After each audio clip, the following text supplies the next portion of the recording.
All right, kid, my last question, because I know we went over and you were gracious in allowing that to happen, man. How are things between you and Funkmaster Flex these days? Cool. So you guys got over the hump of like your little disagreement. I never had a problem with him. Even though he said that you fell off and everything, you took it as just like competition? That's why I got in his ass, because he said that. I fell off. When he said that, that's when it became a problem. So I had to get in his ass for that. But other than that, if Flex would have had an issue, if he would have needed me to help him do whatever in the middle of our beef, I'd have helped him. Because it wasn't that serious. It was about hip hop. And right now, we super cool. You know what I'm saying? I'm about to do BLS for him this Sunday. That's dope, man. Because you challenged him for 100,000 at one point, but you felt like Versus wasn't the right setting for that, or?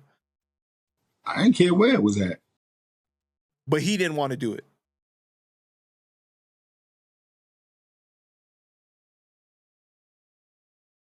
Yeah, hey, I don't know. I'm not saying he didn't. We didn't do it. I'll leave it there. Okay. But my thing is that I'm past that shit. We cool. Flex is different now too. At the time, I didn't like how Flex was moving. That's why I got to Flex the way I did. He did some shit.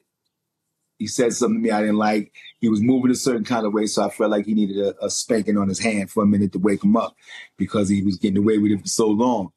And you do that to your brother sometimes. You have to do that to Exactly. So sometimes you gotta like tap him on the chin and let him know, yo, dude, you're in a position to be a king. You can change people's lives. You know what I'm saying? Don't abuse it. Because I feel like if you really care about somebody, then it's your job to check them, right? Because that's it. That's when you're going to tell them like they out of line for what they're doing. That's it. And it wouldn't even have got to that point. It started with a conversation me and him had on the phone, and how he spoke to me on the phone. That's how it started. Right, because they was gassing you, saying the post that he had put up was about you, and you called him and said, "What's up with this post?" And he kind of like, "Don't you be coming up here asking me about what I post on my page." Yeah, it was like that. So it became that. So it was fun for me, but when he said I fell off, that's when it was like, all right, now we're gonna get crazy, and that's when it happened. But that's my man. We good. Yo, kid, you didn't tell him he lied. He fucking lied. No, but I saw something that you said in an interview where you said Flex knows that you could have stopped him from playing in the clubs downtown, but you didn't. You know, in this industry, blackballing happens and there's politics, and I'm sure you've seen it. Why did you didn't partake in that? I don't partake in taking no money out of no next man's pocket. What would I do? That's been done to me. Many promoters came to me and said, yo, DJs came to me and said, yo, you paying kids too much. You could just pay me this. Don't worry, we got Kid coming. Because Kid's going to bring the crowd. Kid's going to do his job. Kid's going to shut it down. I'm going to have a relationship with Kid. We're going to always make money for years. And that's what it's been.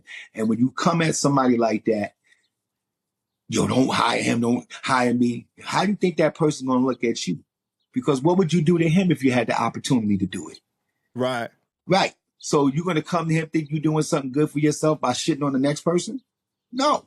God ain't going to allow that. That's karma within itself. So all you're doing is killing yourself by doing that and showing how minimal you are, what your value really is. I didn't never have to do that ever in my whole career, cut somebody else for me to get where I got to go. But you've seen it in your career a lot that it happens to other people, right? Absolutely. All the time. That's a terrible thing. Like, why would people want to do that to other people? Because it ain't for everybody, and everybody don't know what to do. Just like music business ain't for everybody, but everybody want to be in it.